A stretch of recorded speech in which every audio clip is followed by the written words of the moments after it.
Hello and welcome. My name is Jasur and I am the legal representative of a company called Shanghai Silk Road, also JRN Firm. This channel specifically is our corporate consultancy company's YouTube channel. So we'll mostly talk about company formation, liquidation, structuring, restructuring, and special licenses, and widely about doing business in China and Hong Kong and other several countries. So in today's video, I'd like to talk about how you can register a sports-related company in China.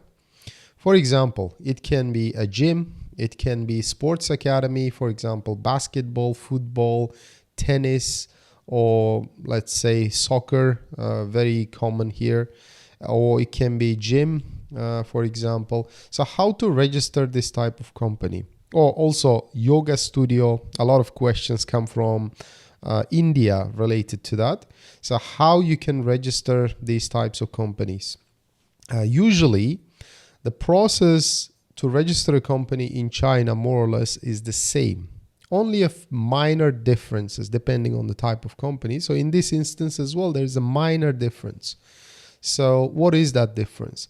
The only difference is you need to find the premises first where you will be providing such services. Okay, for example, let's take you want to register a yoga studio. Okay, you are a yoga certified coach maybe. So you want to relocate to Shanghai and you want to start such a company where you can teach yoga. So first step will be to go around and find premises where you will be providing such service. A lot of people automatically think that, can I rent an apartment and then use that apartment as my studio? This is a very complicated issue, which I talked about a lot. In Shanghai, there are special buildings like that. If the building is commercial / residential, then yes, definitely you can. But however, we need to make sure that this building is that special building.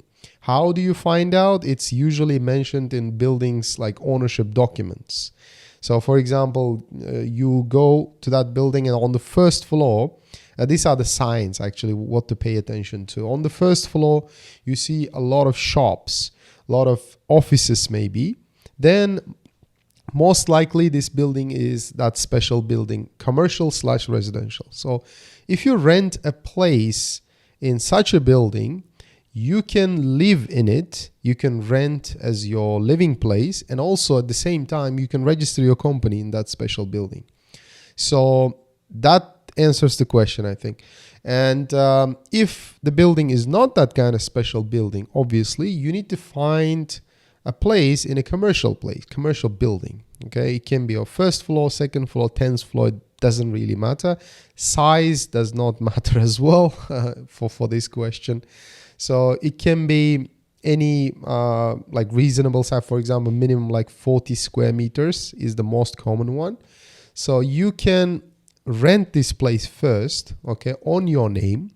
And then we can file a company registration application on the same address, okay? So that is the only difference.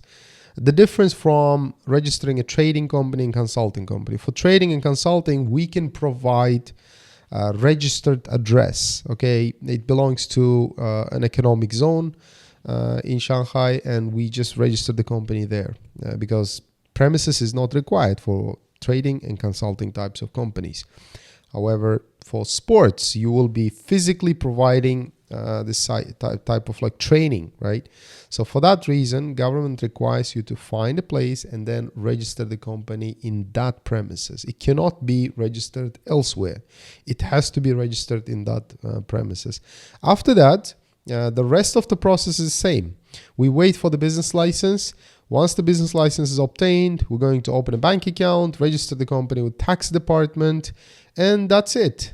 If you want, you can purchase insurance and make your students actually to purchase insurance as well to cover the risks involved, because you know sports is like very closely related to risk. Okay, so if anything happens, of course, it's a limited liability company. If you have a supervisor, which I mentioned on several videos recently, if you don't have a supervisor, however, the company is unlimited liability company, which means if you don't have insurance, then if anything happens, if anything goes wrong with your students during these sports activities, they might sue you and you have unlimited liability, which means your personal assets, your personal, like even bank accounts are accessible. All right, so these are some elements you need to pay attention to. And of course, you know, if you are careful, then, you know, actually this is recommended, then you have to consider hiring local staff as well. Because, you know, this is, first of all, you know, an alien country for most of the viewers here. Because this is the experience we have, right? People ask by watching these YouTube videos, and they are usually located in their own country. So they have never lived in China before. So my recommendation is, when you're doing anything like risky business, sports especially, consider hiring local staff. Because, you know, first of all, the communication will be easier with your potential clients. And then second, your local staff can teach you actually, can tell you actually how to control these types of risks, okay? They can easily find you suitable insurance company maybe, and so on. That's it. So basically it's pretty much all. Like, you don't have to have special license for different types of companies. It's one general license, and under this general license you can mention different types of sports, but most you know, important one is that you mentioned the one you are teaching. Okay, I personally, with my Chinese partner, I went through it myself. Okay, it's not only the clients that we helped to register. I went through it myself, because a few years ago we registered this sports academy with my Chinese partner, Shanghainese partner. So I know it firsthand. I went through it myself. And then we started offering the same services under our consulting company to different clients. And yeah.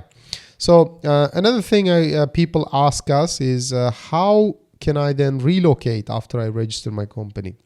Because obviously when you're registering a company, what we recommend is you come here with a business visa, M visa. And then relocation is, it will require you to apply for work permit under this company. So how do you get the work permit? The requirements are the same that we discussed before.